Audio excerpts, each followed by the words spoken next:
Bapa di dalam surga, kami bersyukur, berterima kasih untuk cinta kasih-Mu, untuk kesempatan malam hari ini kami boleh bersama-sama belajar kembali akan setiap kebenaran firman. Tuhan kiranya menolong di dalam kami mendengarkan, berkati seluruh koneksi kami supaya tetap bisa mendengar setiap penjelasan firman dengan baik. Dan akhirnya juga Tuhan tolong agar ada interaksi di antara kami untuk semakin mendaratkan materi ini, semakin memahami dan mengaplikasikannya di dalam keseharian kami. Waktu ke depan kami persembahkan ke dalam tangan-Mu, berkati hamba-Mu yang menyampaikan, setiap kami yang mendengar, tolong kami ya Tuhan, agar kami bukan hanya jadi pendengar-pendengar firman yang setia, tapi mampukan dengan kuasa dari Roh-Mu yang kudus, kami dimampukan menjadi pelaku-pelaku firman-Mu di dalam hidup kami, di dalam keseharian kami. Bersabdalah ya Tuhan, kami umat-Mu sedia mendengarnya dalam satu nama yang kudus, nama yang berkuasa, nama Tuhan kami Yesus Kristus. Kami menyerahkan pemberitaan firman-Mu. Amin. Shalom teman-teman sekalian. Kita bersyukur kesempatan ini dengan tema yang juga diberikan bagi saya ini menjadi satu penguatan ya buat kita sama-sama untuk melihat kembali bagaimana relasi di dalam isolasi. Secara khusus dalam konteks teman-teman adalah PPKK.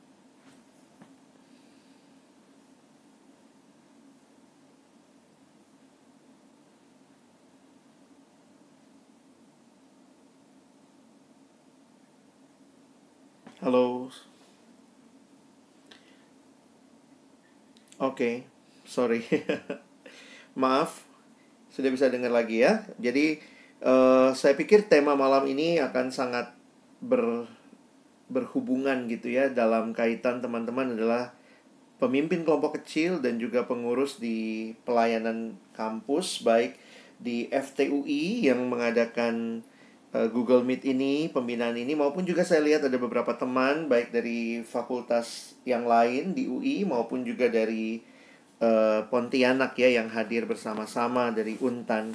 Nah, teman-teman, saya ingin mengajak kita memikirkan, memang menarik ya situasi-situasi yang kita alami akhir-akhir ini, termasuk dengan COVID ini, makin membuat kita memikirkan mendalam, harusnya begitu ya. Saya coba lihat beberapa fenomena yang terjadi, apa yang terjadi dengan persekutuan online dan seterusnya. Lalu juga akhirnya belajar untuk melihat bahwa tidak mudah.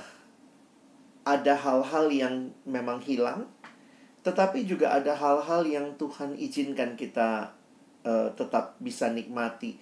Dan ini akan membawa kita makin melihat lebih dalam lagi sebenarnya relasi itu seperti apa sih gitu ya. Nah, saya mau mulai dengan pendekatan Alkitab buat kita sendiri. Untuk memahami akan hal ini, kita harus bicara tentang manusia terlebih dahulu ya. Nah, saya ingin mengajak kita melihat, next slide please. Jadi saya mulai dengan slide ini. Ini kalimat dari Johannes Calvin atau John Calvin. Dia mengatakan true wisdom consists in two things: knowledge of God and knowledge of self. Jadi sebenarnya di dalam kekristenan kita bisa memahami siapa Allah dengan penyataan Allah yang menyatakannya kepada kita.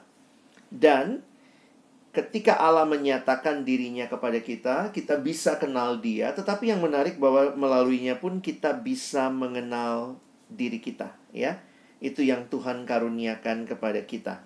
Nah, jadi kebijaksanaan yang sejati, true wisdom consists in two things: knowledge of God and knowledge of self. Nah, pertanyaan kalau kita bicara tentang manusia, kalau sekarang kita coba pikirkan lebih jauh tentang manusia, maka pertanyaannya adalah next slide. What makes you special? Apa sih yang membuat kita melihat manusia ini begitu spesial? Jadi waktu kita melihat Sama lah ya kalau kita beli benda-benda elektronik. Kalau kalian mau tahu apa kegunaannya, bagaimana penggunaan benda itu, maka biasanya menyertainya ada buku manual. Nah, waktu mau mengerti tentang manusia, teman-teman harusnya bisa melihat, memahami, kita perlu kenal siapa yang menciptakan kita. Ya, what makes you special? Next. Manusia di dalam Alkitab di sejak awal langsung menyatakan manusia adalah ciptaan Allah. Manusia bukan kecelakaan sejarah, bukan juga seperti mitologi-mitologi yang ada di dalam dunia ini, baik Romawi ataupun Yunani, yang mengatakan manusia itu adalah hasil dari apa ya, para dewa berantem lalu kemudian adalah manusia dan seterusnya. Tetapi Alkitab kita menyatakan manusia adalah ciptaan Allah. Dan karena itu, next slide, kita melihat bahwa manusia diciptakan segambar dan serupa dengan Allah. Saya tidak masuk lebih dalam membahas ayat-ayatnya, tapi teman-teman bisa lihat salah satunya di dalam Kejadian pasal pertama ayat yang ke-27. God created man in his own image. Jadi kehadiran kita sebenarnya adalah merefleksikan Allah yang menciptakan kita. Jadi kalau kita mau misalnya ya, kalau teman-teman punya HP terbaru misalnya dari Samsung atau punya HP terbaru dari Apple, iPhone begitu ya. Maka sebenarnya ketika kita melihat begitu canggihnya HP itu, harusnya yang dipuji adalah penciptanya, ya. Jadi ketika kita melihat manusia, kita akan harusnya mengingat betapa luar biasanya Allah yang menciptakan kita. Nah, next slide. Nah, kita harus melihat juga bahwa karena natur Allah yang menciptakan kita adalah Allah yang adalah pribadi, maka kita pun melihat bahwa manusia adalah pribadi. Allah yang menciptakan kita pribadi, maka dia menciptakan manusia yang menggambarkan dirinya, maka manusia juga adalah manusia yang pribadi. Pribadi itu berarti memiliki rasio, memiliki emosi, memiliki kehendak, will, ya, rasio, emosi, dan kehendak. Nah, saya nggak masuk lebih dalam ke bagian itu, tapi ada satu aspek yang penting itu kita pahami adalah next slide, bahwa Allah yang menciptakan kita adalah Allah Tritunggal, Bapa, Anak, dan Roh Kudus. Dan realita ini menolong kita menghayati ketika kita adalah makhluk yang relasional sifatnya, maka ini bukan sesuatu yang baru, kira-kira begitu ya. Ini sesuatu yang terkait dengan natur kita, karena Allah yang menciptakan kita adalah Allah yang juga Allah yang pribadi dan relasional. Bapa di dalam kekekalan mengasihi anak, anak mengasihi Roh Kudus mengasihi Bapa. Jadi ini membuat kita menyadari bahwa dasar yang paling fundamental waktu kita bicara kemanusiaan kita sebagai makhluk yang relasional adalah karena kita mencerminkan Allah. Nah, coba kita lihat next slide. Di dalam Kejadian pasal yang kedua, ayat yang ke-18, kalau teman-teman melihat ayat yang penting ini adalah ayat yang pertama kali di Alkitab kita muncul kata tidak baik. Jadi kalau kalian perhatikan, ketika Allah menciptakan di Kejadian 1, kita melihat semuanya baik, baik, baik, baik, lalu kemudian ditulis sungguh amat baik. Tetapi kemudian Kejadian 2 ayat 18 menyatakan Tuhan Allah berfirman, ini Tuhan yang ngomong sendiri begitu ya. Tidak baik kalau manusia itu seorang diri saja. Aku akan menjadikan penolong baginya yang sepadan dengan dia. Ayat ini sebenarnya bukan bicara pacar-pacaran saja begitu teman-teman ya. Kadang-kadang kalau kita pakai ayat ini ada yang, aduh bang saya udah menggenapi ayat ini. Ini bukan sedang bicara sekadar tentang pasangan hidup. Tetapi ayat ini memberikan pemahaman bahwa kalau bicara manusia sebagai makhluk sosial, makhluk yang relasional, itu bukan teori sosiologi semata. Itu bukan penjelasan psikologis manusia, tetapi itu adalah desain Allah sendiri. Jadi, kalau kita melihat manusia itu relasional, ya kita lagi bahas relasinya dulu sebelum nanti kita masuk dalam kaitan dengan isolasi. Saya kasih gambaran berikutnya, next. Jadi manusia diciptakan dalam relasi. Next lagi, relasi dengan Tuhan, relasi dengan orang lain, relasi dengan dirinya sendiri, dan relasi dengan alam. Jadi memang kalau kita perhatikan, Allah itu memang kalau lihat ordonya Allah ya disembah, dia di atas kita, kira-kira begitu secara gambaran letak ya. Alam itu di bawah kita, sementara sesama manusia itu equal dengan kita. Sayangnya manusia kadang jadi goblok begitu. Alam disembah, lihat pohon besar, permisi dulu opung ya, rokok-rokok dulu pung ya, dikasihlah rokok, dikasihlah apa ke pohon. Sebenarnya itulah manusia terbalik melihatnya, alam malah disembah, Tuhan malah dibuang, sesama bisa jadi dieksploitasi. Nah, relasi-relasi ini di dalam ordonya, ini yang Tuhan tetapkan. Allah disembah, sesama dikasihi, diri sendiri diterima, dan alam dipelihara. Jadi kalau teman-teman melihat dosa, kalian melihat penebusan, maka perhatikan mulai penciptaan sifatnya relasional. Allah menciptakan alam semesta, lalu menempatkan manusia di tengah taman itu. Allah menempatkan manusia dengan pasangannya gitu ya. Adam dengan Hawa. Maka waktu kita lihat jatuh dalam dosa, maka perhatikan dosa pun merusak, yang dirusak juga salah satunya adalah relasi. Relasional sifatnya. Adam menyalahkan Hawa dan seterusnya, dan ini semua sifat-sifat yang relasional, dan alam yang harusnya dipelihara, dijagai, malah disembah dan bahkan dirusak, dieksploitasi dan seterusnya. Jadi saya ingin mengajak kita untuk memahami bahwa sifat relasional manusiawi kita itu berasal dari Allah yang menciptakan kita. Jadi makanya tidak ada manusia yang bisa bilang saya nggak butuh orang lain. Tidak ada bayi yang begitu lahir langsung bisa beli susunya sendiri. Tidak ada. Kita membutuhkan orang lain. Karena itulah desain awalnya Tuhan menciptakan kita. Kalau anak komputer bilangnya itu default settingnya gitu ya. Jadi kalau kita dikembalikan ke desain awal, ya ini default settingnya. Nah, karena itu saya mau masuk ke berikutnya, next. Maka sebagaimana setiap manusia yang lahir ke dalam dunia pasti lahir dalam sebuah keluarga. Betul ya? Setiap manusia yang lahir dalam dunia, dia pasti punya keluarga. Tidak ada yang bilang, wah saya nggak punya bapak sama ibu begitu ya. Itu cuma Adam sama Adam lah yang nggak punya orang tua begitu ya, sama Hawa, kira-kira begitu ya. Tetapi setiap kita di dalam hukum alam yang berlaku, kita pasti punya keluarga. Kita punya orang tua.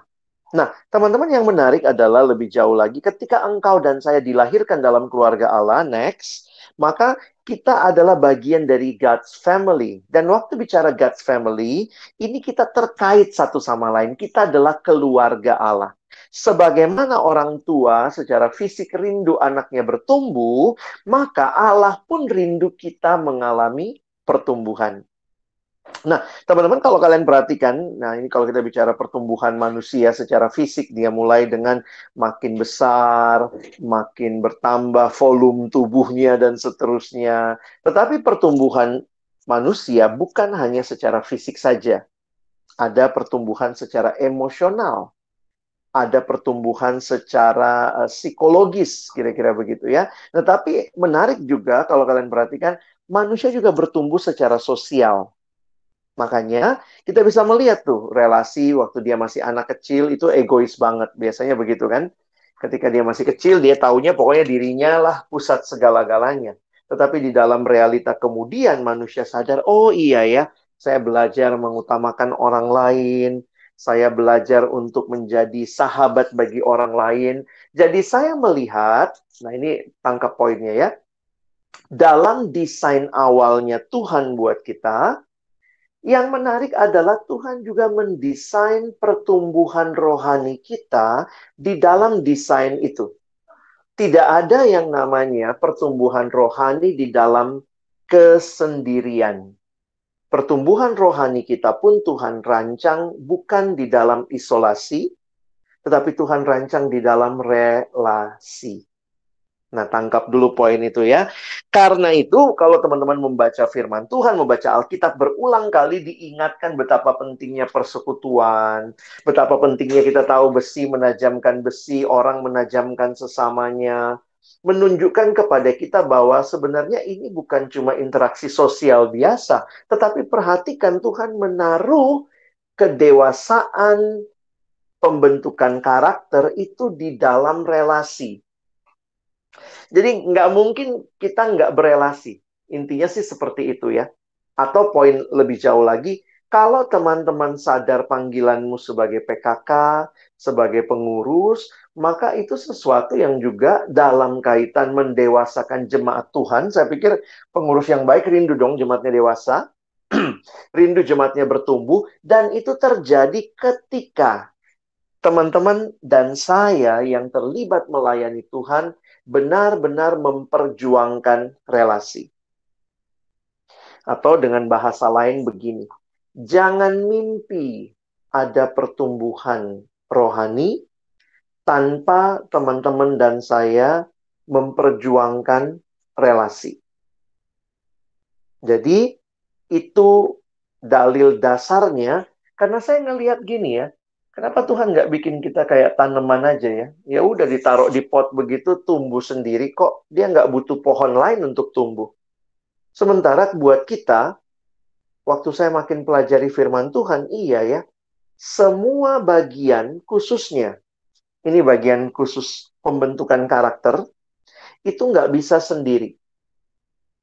Teman-teman coba lihat misalnya buah roh aja deh. Buah roh kasih, sukacita, damai sejahtera, kesabaran, kemurahan. Bagaimana caranya Tuhan membentuk engkau dan saya sabar?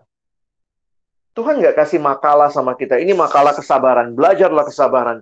Tuhan tidak memberikan seperti itu. Tetapi Tuhan memberikan orang-orang di sekitar kita yang mungkin menolong kita supaya lebih sabar begitu ya.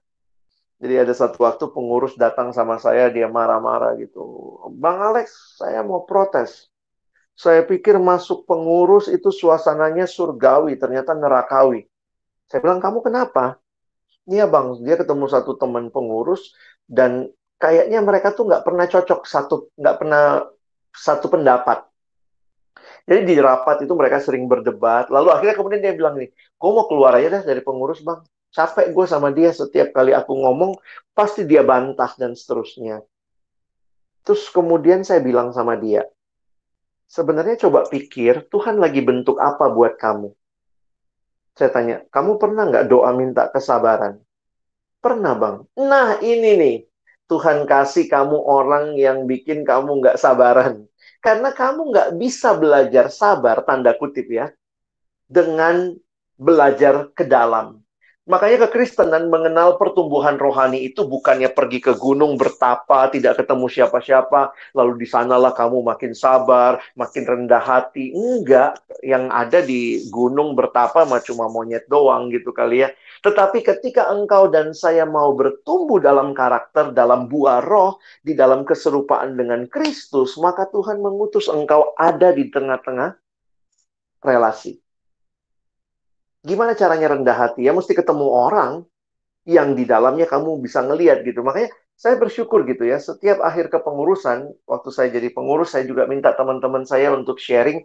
Bukan cuma apa program yang sudah kita selesaikan. Tetapi setelah selesai kepengurusan, dalam kelompok-kelompok yang kecil, biasanya per seksi gitu ya, per bidang, mereka sharing.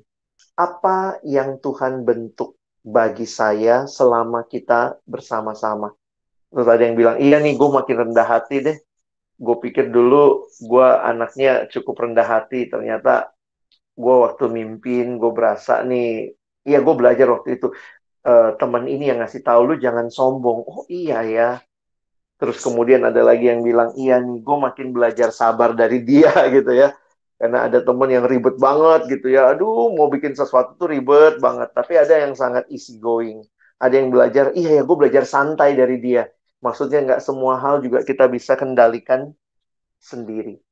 Jadi teman-teman, kekristenan tidak hanya bicara harus berelasi. Ayo jadi pemerhati gitu ya. Saya lihat di IG kalian POFT, jadi pemerhati. Tetapi itu adalah bagian pertumbuhan rohani yang Tuhan berikan.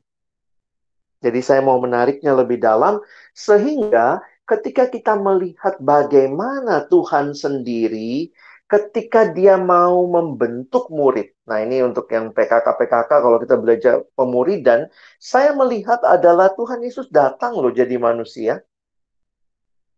Berbicara di bahasa yang sama dengan kita, berinteraksi, berelasi. Kadang mikir gitu, kenapa sih Tuhan mesti capek-capek? Harusnya bisa aja kan dari surga kirimin makalah, ini ya, makalah untuk menjadi pemimpin kelompok kecil, menjadi pembuat murid. Tetapi Tuhan sendiri datang, menunjukkan bahwa ada relasi yang tidak tergantikan. Jadi saya berharap kita paham betul bahwa ini sebuah keniscayaan. Harus ada, begitu ya. Bahwa di dalam membentuk, meregenerasi, di dalam kita bertumbuh, di dalam kita makin kenal Tuhan, kita butuh komunitas. Nanti kalau kalian lihat slide saya nggak bisa bahas semua, tapi ada bagian dari slide saya yang menarik di bagian akhir. Mungkin nanti kalian bisa cek aja. Ada kalimat begini ya, saya kutip dengan kalimat dari Timothy Keller. Timothy Keller mengatakan peran komunitas Kristen, kita tidak dapat mengenal Allah terpisah dari komunitas. Kita tidak dapat mengalami perubahan yang dalam terpisah dari komunitas. Dan kita tidak dapat memenangkan dunia ini tanpa komunitas. Saya ulang ya. Apa peran komunitas Kristen menurut Timothy Keller? Dia menjabarkannya dengan 3 poin. Pertama, kita tidak dapat mengenal Allah terpisah dari komunitas. Kita tidak dapat mengalami perubahan yang dalam terpisah dari komunitas. Dan bahkan kita tidak dapat memenangkan dunia ini tanpa komunitas. Kadang kita mau Tuhan rindu agar gerejamu jadi garam dan terang, dunia mengenal Tuhan. No, without community, we can do nothing. Kenapa? Udah begitu desainnya Allah buat kita. Karena itu saya mau masuk next slide. Nah, teman-teman, salah satu yang penting menjadi pengurus dan juga jadi PKK, sebenarnya teman-teman sedang berjalan bersama. Journey together. Memang bukan berarti kita tahu segalanya. Kalau PKK maka dia lebih tahu semua hal dan segala macam. Kalau pengurus dia kayaknya lebih advance kerohaniannya. Tapi saya melihat salah satu gambaran yang menarik adalah gambaran Yesus berjalan bersama murid-murid selama dia dalam dunia ini. Journey together. Dia bersama dengan para murid. Dia berjalan bersama mereka. Nah, kenapa ini penting untuk kita pahami? Karena sekali lagi, dengan dia berjalan bersama, berinteraksi, berelasi, terjadi pertumbuhan rohani. Terjadi transformasi, terjadi perubahan karakter. Ya. Nah, saya mau menyoroti malam ini, mungkin ayatnya nggak banyak ya, saya lebih banyak refleksi aja. Kita lihat next. Saya coba angkat tentang Timotius dan Paulus. Ya, ini relasi yang unik juga. Saya kutip dari kitab 2 Timotius. Maaf, ini gambarnya sebenarnya kartun Korea ya. Di kartun Korea itu yang belakang Paulus. Paulusnya ya sipit gitu ya. Yang depan Timotius. Nah, ini adalah 2 Timotius 2 ayat 2. Perhatikan kalimatnya. Apa yang telah engkau dengar daripadaku di depan banyak saksi, percayakanlah itu kepada orang-orang yang dapat dipercayai, yang juga cakap mengajar orang lain. Waktu saya renungkan kalimat ini, saya ulang-ulang, saya coba pahami, apa sih yang dipercayakan Paulus kepada Timotius? Apa yang Timotius harus teruskan? Ternyata ini bukan semacam, bukan begini ya Timotius, ini SOP-nya nih. Nah, anak teknik kan misalnya, Timotius ini SOP-nya hidup rohani. Ayo, kamu lakukan ini SOP-nya. Tetapi perhatikan kalimat Paulus. Apa yang telah engkau dengar daripadaku di depan banyak saksi, percayakanlah itu. Wah, itu bagi saya kagum waktu saya baca ini pertama kali ya. Injil itu menyatu dengan hidup Paulus. Jadi teman-teman jangan berpikir bahwa Paulus melihat ini hidupku, nah ini Injil nih. Injil ini sesuatu yang saya mau sampaikan. Tetapi Paulus melihat bahwa Injil itu menyatu dengan hidupnya. Sehingga dia bilang sama Timotius, apa yang harus kau teruskan adalah lihat hidupku. Yang telah kau dengar daripadaku di depan banyak saksi. Percayakanlah itu. Jadi saya melihat sebenarnya luar biasa ya. Pelayanan Paulus dan Timotius relasional, beritanya itu pun relasional karena ini bukan berita yang jadi objek yang disampaikan, tetapi berita itu telah menyatu dengan diri Paulus. Sehingga dia berkata, yang kau dengar, itu yang kau sampaikan. Jadi saya pikir pelayanan mahasiswa tidak salah ketika kita memprioritaskan, memfokuskan kepada, next slide, pemuridan. Ya, teman-teman, kita fokus kepada pemuridan. Dan kalau kita lihat di dalam pelayanan biasanya di UI kita gaungkan juga bahwa kelompok kecil tulang punggung pelayanan. Pemuridan adalah tulang punggungnya. Karena itu kita serius. PKK dibina, PKK disiapkan, disemangati. Pengurus juga serius gitu ya. Jadi pengurus-pengurus biasanya anak-anak yang ikut kelompok kecil ditawarkan jadi pengurus. Terlibat untuk juga memastikan pemuridan berjalan. Kenapa? Karena kehidupan beriman itu sekali lagi relasional. Tidak cukup hanya dibicarakan, tapi perlu ditransfer. Harus ada hidup yang dibagikan. Jadi di sini yang dibagikan pemahaman, teladan, pengalaman iman. Jadi ini ada interaksi yang utuh. Ayatnya dari mana? Ini 2 Timotius 3, ayat 10 dan 11. Next slide. Nah, teman-teman lihat ayatnya ya. Ini balik lagi, ini Paulus sama Timotius ya. Nah, saya kutip di sini, tetapi engkau telah mengikuti ajaranku. Perhatikan nih ya. Waktu kita bahas bulan lalu, saya sempat bahas ini ya. Tetapi engkau telah mengikuti ajaranku. Ini ku yang pertama. Yang kedua, cara hidupku. Ketiga, pendirianku. Keempat, imanku. Kelima, kesabaranku. Keenam, kasihku. Dan ketujuh, ketekunanku. Memang benar, waktu Paulus menulis kitab 2 Timotius, Timotius telah bersama Paulus kurang lebih 16 tahun jadi tim pelayanannya Paulus. Jadi makanya Paulus bisa berkata begini kepada Timotius, engkau sudah ikut hidup ajaranku. Teman-teman kalau cuman ajaran, sebenarnya bisa aja ya, saya khotbah begini, kalian tahu ajaran saya. Tetapi bagaimana kamu ngerti pendirianku, imanku, kesabaranku? Ini adalah sebuah relasi. Nggak bisa cuman, ya kalian, oh ya Bang Alex ada bikin podcast, dengerin, selesai. Oh ini kita denger sesuatu, oh Bang Alex ngajarnya begini. Kamu bisa tahu ajaran saya, tapi kamu bisa tahu cara hidup saya, pendirian saya lebih dalam ketika kita punya relasi yang dalam atau hidup bersama. Nah, bagi saya menarik sekali, Paulus mengingatkan Timotius. Tim, engkau kan sudah ikut ajaranku, cara hidupku. Dan ini kesempatan Timotius mengingat kembali dan hidup dengan terinspirasi dari yang terjadi. Jadi relasi yang dalam penting, teman-teman. Karena itu pun juga meregenerasikan pelayanan. Perhatikan, bahkan Paulus pernah ngajak Timotius. Next slide. Ayat 11, Paulus bilang begini.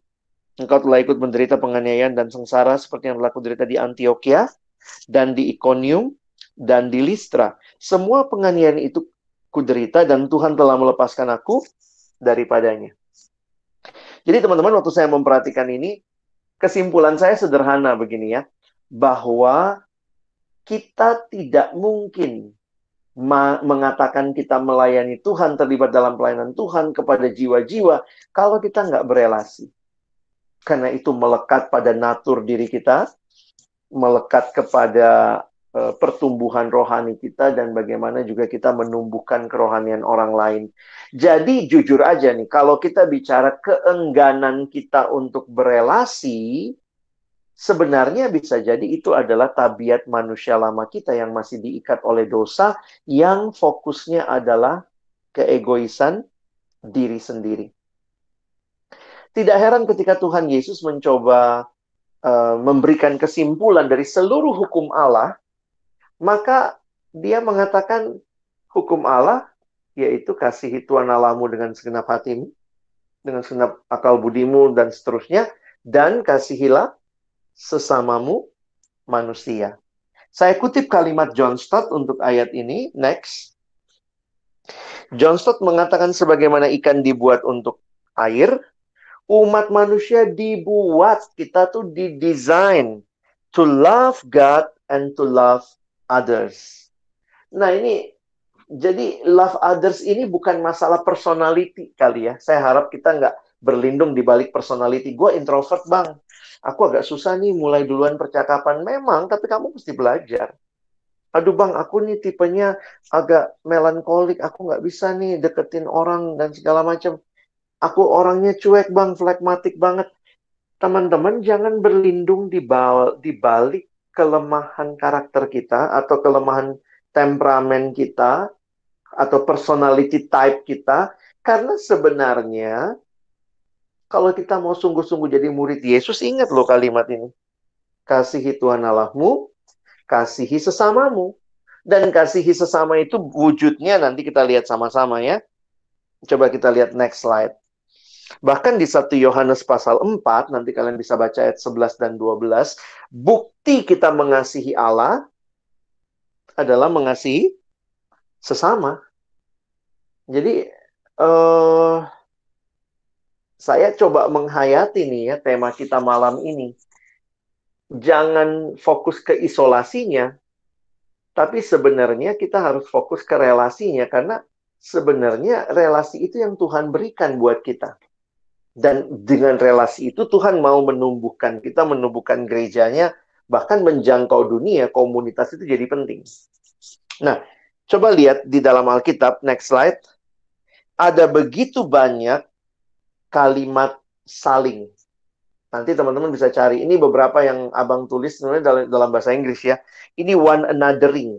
Jadi apa artinya one another, dan banyak tuh. Jadi saya jujur aja waktu memeriksa, jangan-jangan saya cukup egois kali ya. Kenapa? Saya nggak mau terlibat dalam hidup orang. Saya nggak mau membuka diri saya supaya orang juga masuk dalam hidup saya. Itulah cirinya manusia modern yang kita bilang ya kita makhluk yang individual. Tetapi sebenarnya bukan seperti itu kekristenan. Kekristenan berkata, engkau diciptakan Allah bagi sesamamu. Karena itu, kehadiranmu penting buat sesama, dan kehadiran sesama penting buat kita. Ini listnya banyak nih ya. Be devoted, menerima satu sama lain, care for one another, saling mengampuni, saling mengaku dosa, saling mendoakan, saling melayani, saling mengasihi, banyak.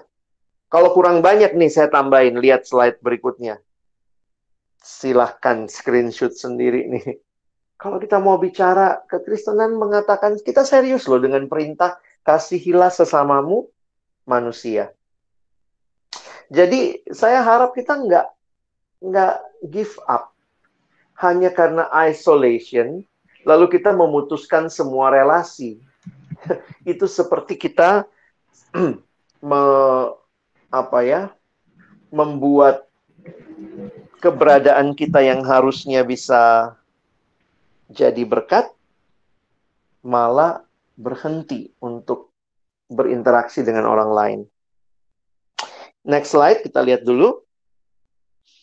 Nah, jadi kan ini yang saya ingin kita pahami dulu konsepnya, bahwa relasi itu Tuhan yang kasih, dan kita harus berelasi, apalagi teman-teman dipanggil jadi pengurus, jadi PKK. Nah, mungkin yang jadi pertanyaan kita sekarang, kok gimana nih? Bukankah kita lagi dalam isolasi? Next slide. Next lagi. Nah, lihat nih. Bagaimana upaya yang saudara lakukan untuk membangun relasi dalam persekutuanmu, dalam PM kamu, dalam POFT-mu, dalam PMK Untan. Teman-teman pengurus, teman-teman kan PKK. Apa upaya yang kamu lakukan di saat ini ketika kesannya kita harus dikarantina di rumah kita masing-masing? Saya pikir kalau kita bisa jawab pertanyaan ini, sebenarnya konsep utamanya yang saya pikir adalah kita tidak mematikan relasi. Tetapi kita harus mengupayakan relasi dengan berbagai cara. Karena tetap saya melihat relasi jadi bagian penting. Nah, teman-teman, saya coba melihat begini ya, dari tadi waktu saya persiapan saya mikir gitu ya. Sebenarnya gimana sih ya waktu kita bicara Tuhan berkomunikasi dengan manusia? Karena biasanya begini, kita seringkali berpikir hanya ada satu cara komunikasi. Hanya ada satu cara berelasi. Caranya apa? Bertatap muka. Karena itu yang kita lakukan selama ini. Saya tidak mengatakan tatap muka tidak penting. Tapi dalam situasi kayak begini kan nggak mungkin kita tatap muka. Nah, apa yang akhirnya muncul dalam benak saya, pemikiran saya melihat Tuhan kita, Tuhan tuh kreatif loh teman-teman. Jadi saya coba menghayati dari pagi gitu ya, waktu nyiapin ini. Kayak apa sih Tuhan berelasi dengan manusia? Akhirnya saya melihat ada 3 hal. Ya, walaupun ini mungkin bisa kita diskusikan lebih jauh. Yang pertama, next. Tuhan berbicara sepanjang zaman juga melalui nabi-nabinya. Salah satunya adalah dengan written word. Jadi, written word itu ya ada tulisan, ada surat. Nah, Tuhan berkomunikasi, memberikan firman-Nya kepada kita. Ada yang bentuknya puisi. Untung juga ya, bukan untung lah, ya itulah anugerah Tuhan. Alkitab kita tuh kayak jenis sastra, genre-nya banyak. Bayangkan kalau Alkitab kita cuma isinya hukum. Bayangkan Alkitab kita setebal itu isinya, janganlah ini, janganlah ini, janganlah ini boleh, ini boleh, ini boleh, ini jangan, ini boleh, ini jangan. Ya kalau kayak begitu mah males juga baca Alkitab kali ya. Tapi Alkitab kita ada cerita. Di dalamnya ada juga bukan cuma cerita, tapi juga ada puisi. Buat teman-teman yang lebih melankolis, kayaknya kitab Mazmur tuh pasti berbekas dan berkesan. Jadi Tuhan tuh kreatif. Tuhan bicara dengan written word, firman yang tertulis. Yang kedua, nah saya pikir jangan lupa, next, Tuhan bicara kepada kita dalam spoken word. Nah, ini jadi menarik juga nih, bahwa perhatikan, berkali-kali di Alkitab juga dikatakan, dengarlah, dengarlah, dengarlah. Berarti Tuhan berbicara. Di dalam tradisi waktu itu, kita tetap mesti ingat ya, bahwa Alkitab sebelum ditulis pun itu ada tradisi lisan. Jadi ada spoken word. Jadi, Nabi itu ngomong. Dia ngomong. Jadi sebenarnya juga menarik ya kalau kita bicara firman Tuhan. Firman Tuhan, bahasa Inggrisnya itu, kalau kalian hayati, berarti God's Word. Kan kita bilangnya gitu ya. Kalau itu God's Word, firman atau perkataannya Allah, contoh, perkataan Bang Alex. Saya Alex, saya mengatakan sesuatu. Perkataan, maka kalau saya mengatakan sesuatu, bagian kalian apa? Dengar dong. Karena kan saya mengatakan sesuatu. Harusnya didengar. Nah, memang tradisi kita selama ini tanpa kita sadari, bahkan waktu bicara saya berkata-kata, kalian malah baca. Karena kita terbiasa, karena setiap orang kan sekarang punya Alkitab masing-masing gitu ya. Tapi jangan lupa loh, Tuhan bukan hanya berbicara dengan written word. Bahkan kalau nanti teman-teman pelajari tradisi orang Yahudi itu tidak pernah baca Alkitab dalam hati. Maaf, maksudnya apa tuh? Kita itu sebenarnya terpengaruh budaya modern, mari kita membaca Alkitab di dalam hati. Pada waktu itu orang Yahudi yang punya gulungan Alkitabnya itu atau kitab-kitabnya itu kan nggak semua orang punya di HP masing-masing, nggak ada. Jadi kebiasaan membaca Alkitab waktu itu, satu baca, yang lain dengar. Jadi memang benar tuh, spoken word, ya listen. If God speaks, then you listen. Kalau kita kan orang modern, God speak, God's word, kita read. Tapi waktu itu God's word, kita listen. Nah, saya coba menghayati bahwa Tuhan bicara juga loh lewat hal-hal seperti itu, karena dia berbicara melalui firman-Nya. Kalau ada podcast, Tuhan juga bikin podcast kali ya. Itu saya coba hayati ya. Kayak sekarang Google Meet, kalian nggak lihat muka saya ya, dengar suara saya aja begitu. Tuhan kreatif. Relasi yang dia bangun dengan umatnya, yang jelas adalah Tuhan berfirman, dan dia menyampaikan baik dengan tulisan, baik dengan perkataan langsung. Makanya kan nabi-nabi itu suka keliling lalu mengatakan kalimat-kalimat dari Tuhan. Dan terakhir, next. Tuhan berbicara puncaknya memang dengan word in flesh. Itulah inkarnasi, itulah Yesus Kristus. Jujur aja, kadang-kadang kita berpikir inilah puncaknya ya. Memang kan Alkitab mengatakan pada akhirnya Allah berbicara langsung melalui anaknya di dalam kitab Ibrani pasal 1. Tapi saya mau memberikan pemahaman begini. Bahwa ini semua bentuk komunikasi relasi Allah kepada kita. Tuhan pakai written, Tuhan pakai spoken, Tuhan bahkan hadir di dalam anaknya. Nah, sekarang pertanyaannya, seringkali tanpa kita sadari, kita mengagungkan satu bentuk. Tatap muka lah segalanya. Betul, pasti tatap muka punya kekuatan. Tapi ketika situasi seperti ini, makanya banyak orang yang mati gaya. Begitu isolasi, langsung nggak tahu. Kelompok kecil nggak jalan, udah susah berelasi, kayaknya awkward ngirim voice notes gitu ya. Jadi, kenapa? Karena memang selama ini sebenarnya komunikasi kita, pola relasi kita cukup miskin. Dan itu yang saya bilang tadi, kesempatan-kesempatan seperti ini, kita makin menghayati sebenarnya apa sih cara Tuhan berkomunikasi. Saya jujur waktu persiapan tadi pagi, saya langsung mikir gini ya. Karena saya udah mikir beberapa hari ini, apa yang mau disampaikan? Apa sih? Kenapa kayaknya kok teman-teman langsung mati gaya, PKK langsung nggak berfungsi, ngontak anak pun nggak terjadi. Karena mungkin kita terbiasa hanya satu bentuk. Kita taunya, gue mesti datang nih. Gue nggak tergantikan, Bang. Kalau gue nggak datang, ya udahlah. Berarti nggak ada. Tapi Tuhan nggak pernah give up dengan satu cara. Tentu ketika tiga-tiganya ada, indah banget. Written-nya ada, terus kemudian spoken-nya ada, dan orangnya langsung ada. Wah, itu indah banget ya. Tapi kan nggak selamanya begitu.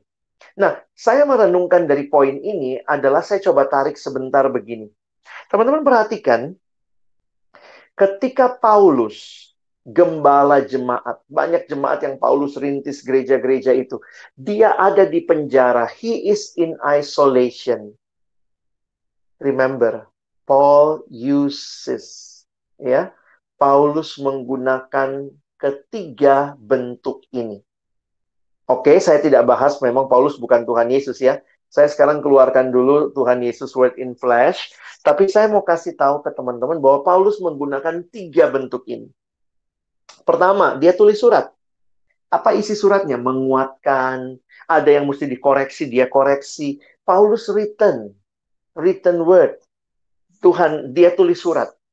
Teman-teman, dari penjara lahir surat-surat Paulus. Seperti Efesus, Filipi, Kolose. Produktif juga Paulus di penjara ya. Di dalam self-quarantine gitu ya. Di dalam isolation. Dia nggak mati gaya. Saya lagi mikir gini ya. Kalau Paulus hidup sekarang, pasti yang paling banyak ngomong di IG, di Facebook, nulis gitu. Mungkin Paulus kali ya. Karena itu caranya dia berkomunikasi gitu. Makanya coba pikirin. Kalau Paulus hadir sekarang, dia pakai apa ya gitu. Lalu tentu spoken word.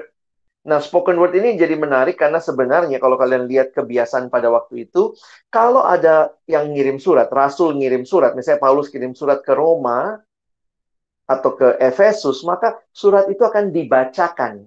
Ingat ya, semua belum ada mesin fotokopi. Jadi kan satu yang dapat, tapi kemudian yang lain akan duduk dengar baca. Satu yang bacain. Dan katanya, nah, dalam belajar hermeneutik gitu ya, dosen saya dulu bilang begini, pada waktu itu, kalau misalnya ada surat dikirim, maka semua orang kumpul, lalu suratnya dibacakan, dan mereka menghayati seperti sang rasul lagi hadir berbicara kepada mereka. Jadi written word, betul. Tapi nggak dibilang gini, ayo semua, udah lu baca aja, lu baca aja, lu baca aja. Tetap mereka kumpul dan dibacakan kepada mereka. Jadi spoken word juga menjadi cara berelasi. Jadi bayangkan kalau kamu misalnya jemaat Korintus, lalu kemudian kamu ada masalah dengan kekudusan, kamu duduk dengar, lalu kemudian dibaca tuh bagian kekudusan. Hati-hatilah, jangan harus hidup kudus. Tubuhmu adalah bait Roh Kudus. Itu dibacakan. Mereka dengar. Itu cara Paulus berelasi. Dan yang terakhir, word in flesh sebenarnya menarik karena pada waktu itu belum ada JNE. Jadi setiap surat-surat yang dikirim selalu disertai dengan sang pembawa surat. Karena itu kalian bisa menemukan beberapa nama, misalnya nama Tikhikus muncul yang membawa surat, misalnya Kolose kalau saya nggak salah ingat. Maka kemudian ada kalimat seperti ini juga, kalau kamu mau, nanti dia akan menceritakan hal ihwal kami. Bisa aja Paulus kirim surat lewat orang lain, tetapi dia melalui orang yang akan menceritakan langsung kepada jemaat kondisi Paulus. Jadi jujur aja setelah saya belajar ini semua, saya melihat, wow, Tuhan kreatif, dan bahkan rasulnya pun kreatif. Tuhan kirim Paulus nulis surat, Paulus suratnya dibacakan, dan bahkan kadang-kadang ada orang kayak Tikhikus, ada orang yang membawa surat begitu. Dan itu adalah orang-orang yang Tuhan percayakan. Misalnya Paulus ngutus Timotius. Jadi Paulus di penjara, tapi dia tahu dia butuh banget membangun jemaat di mana di Efesus. Dia tinggalkan Timotius di Efesus. Karena itu kita punya surat 1 dan 2 Timotius. Jadi bagi saya menarik untuk memperhatikan inilah indahnya cara Tuhan yang tidak berhenti berkomunikasi, tidak berhenti berelasi, dan ini yang dimengerti oleh sang rasul dan diteruskan. Nah, karena itu saya akan tutup dengan beberapa prinsip relasi yang saya coba pikirkan. Dan teman-teman saya mungkin nggak kasih tips-tips yang gimana banget ya, karena saya pikir kalian lah yang paling tahu kali ya, bagaimana berelasi dengan generasimu sekarang. Mungkin kamu bilang agak awkward bang awal-awalnya, ya jalanin dulu gitu, jangan gara-gara awkward lalu nggak lakukan begitu. Coba lakukan apa yang bisa teman-teman lakukan. Yang pertama ya, saya mulai dengan prinsip relasi yang pertama. Next. Nah, saya melihat ini sebenarnya kunci. Semua relasi yang indah itu dibangun ketika orang berdoa untuk orang lain. Jadi teman-teman jujur aja ya, kalau ada yang bilang, saya agak susah nih komunikasi sama anak kelompok kecil saya selama isolasi ini. Mungkin gini dulu deh, sebelum perbaiki pola komunikasi, gue orangnya nggak biasa inisiatif. Gimana cara ngomong duluan ya? Pertanyaan saya, kalian doain nggak? Kalau kalian mulai dengan doa, di dalam doa memang kalian menyebut nama-nama mereka, maka pasti hatimu akan tergetar dan tergerak untuk tahu kondisi mereka, untuk tanya pergumulan mereka. Jadi, jangan sampai kita hanya berpikir, ya gue PKK, ya mesti kontak, ya gue pengurus, mesti pemerhati. Tapi pertanyaannya sebenarnya, apakah kamu menaruh mereka di hatimu? Do you love them? And you pray to God for them. Saya melihat kekuatan Paulus. Baca surat-surat Paulus ya.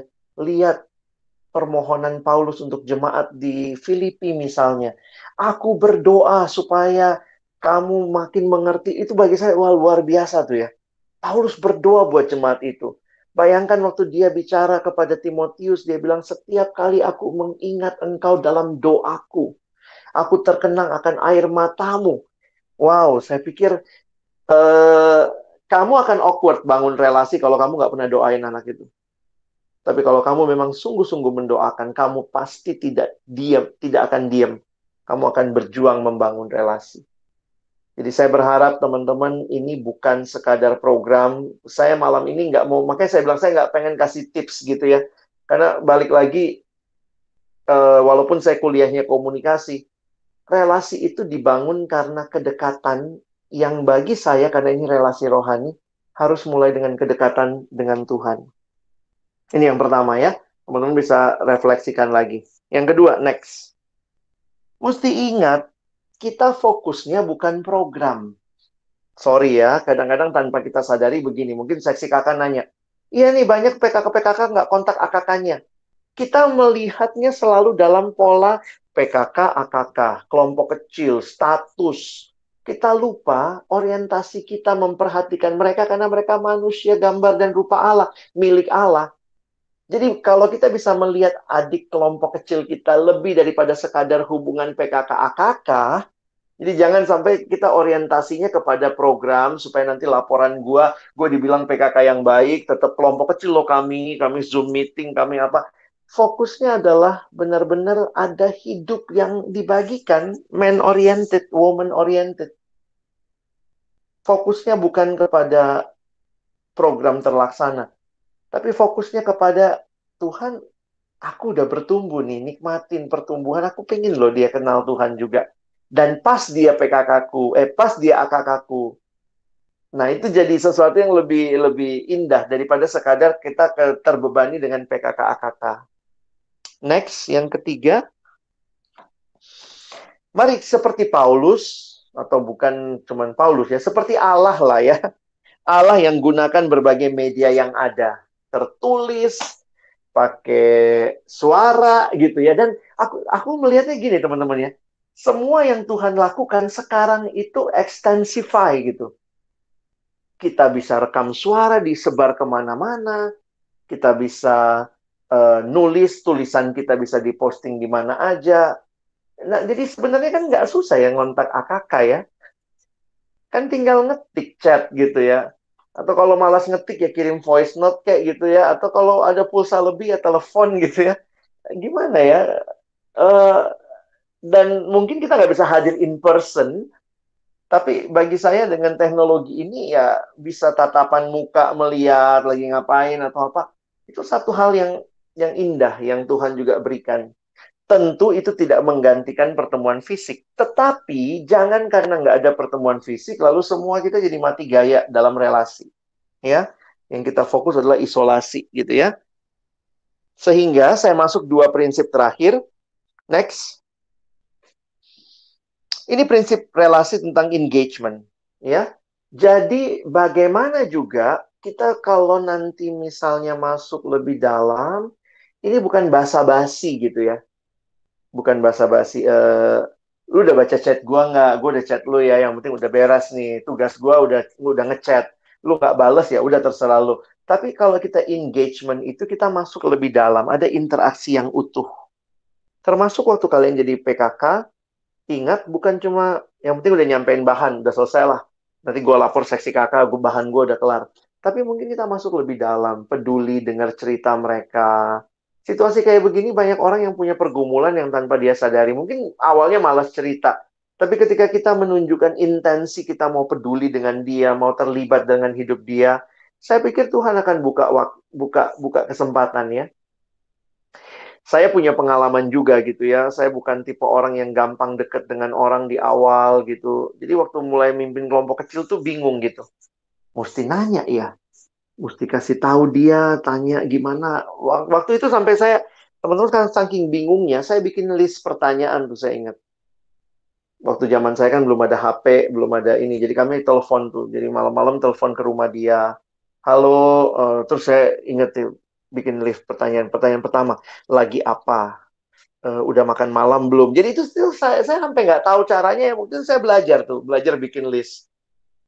Cetek, oh ini udah ditanya nih, centangnya apa centangnya kalau udah selesai. Tapi akhirnya saya jadi melihat iya ya, kalau cuma sekedar itu saya mesti masuk lebih dalam bahwa saya peduli sama dia, saya care sama dia, dan saya jujur akhirnya menyadari sebenarnya saya punya relasi yang dalam dengan kakak saya yang saya doakan secara khusus.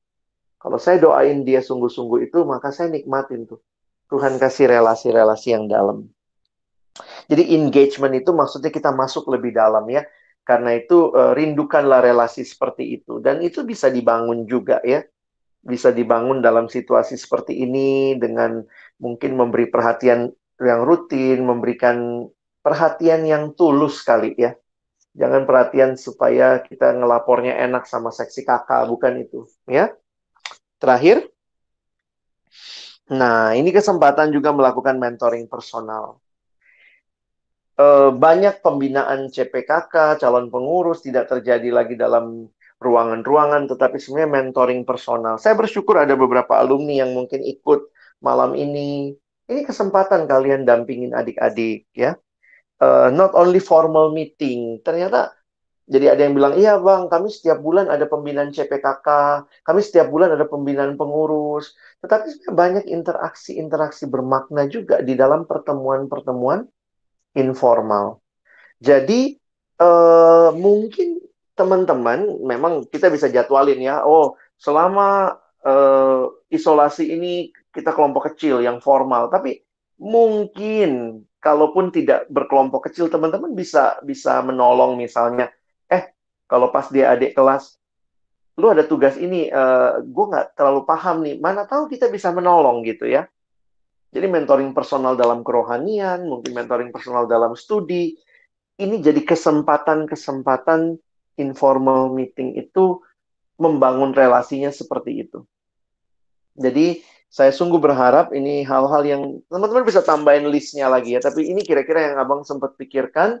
Dan saya berdoa supaya pemahaman ini makin mendorong kita melihat betapa pentingnya pelayanan yang terus dikerjakan, relasi yang terus dibangun, karena mau nanti sudah tidak isolasi seperti ini, tetap kita mesti berelasi kok. Jadi justru dalam situasi ini seolah-olah kayak Tuhan menguji dulu nih. Ayo, gue pengen lihat nih. Lu berjuang nggak untuk relasi-relasi ini? Nah, kiranya pemahaman ini menolong kita. Jika ada yang mau bertanya, ada yang mau sharing, menambahkan, saya persilahkan. Saya berhenti sampai di sini. Silakan kalau ada pertanyaan sebelum kita tutup nanti.